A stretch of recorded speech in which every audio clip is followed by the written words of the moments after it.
My son, a physician, and his attorney wife gave me an ultimatum to sign over my $3.8 million house, or they'll declare me incompetent. I simply smiled and agreed to meet. They pleaded with me to stop. You know, there are moments in life that just shatter everything you thought you knew. For me, it was the day my own son, the boy whose shoelaces I once taught to tie, and his wife, a lawyer whose education I paid for, sat across from me. They held a folder, and inside, a choice. Sign over my $3.8 million home, the one I built with his mother, or they'd have me declared mentally incompetent. Can you believe it? They saw an old man, a problem to be managed. But what they didn't see was the auditor. And I was about to conduct my final, most brutal review.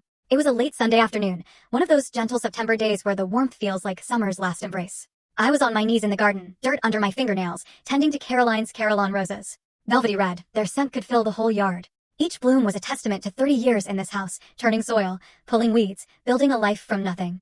Out here, with the cool, honest earth in my hands, the world made sense. Then I heard it. A sound that didn't belong. The sharp crunch of expensive tires on my gravel driveway. A sound of impatience. Assertion. I didn't need to look up to know whose car it was. A silver German sedan, the kind that cost more than the first house Caroline and I ever bought. Slowly, I got to my feet, wiping my hands on my trousers. Daniel and Amelia emerged. They weren't dressed for a casual Sunday visit. Daniel, in a crisp polo and tailored slacks, looked like he'd just left the country club. Amelia, in a sharp dark pantsuit, her leather briefcase clutched tight, seemed to have come straight from a hostile negotiation. She was always dressed for battle, you know? I just never thought the battle would be with me. Dad. Daniel's voice wasn't a greeting. It was an announcement. No warmth, just a clinical assessment. You shouldn't be doing that kind of work. You could fall.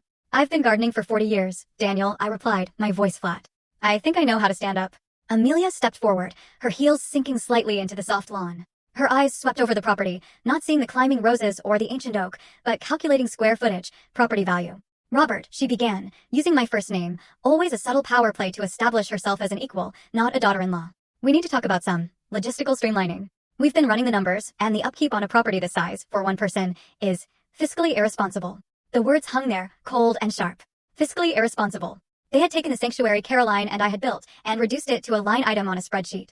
The house is paid for, Amelia. It has been for 20 years, I said, walking towards the stone patio. I didn't invite them in. Daniel followed, placing a hand on my shoulder.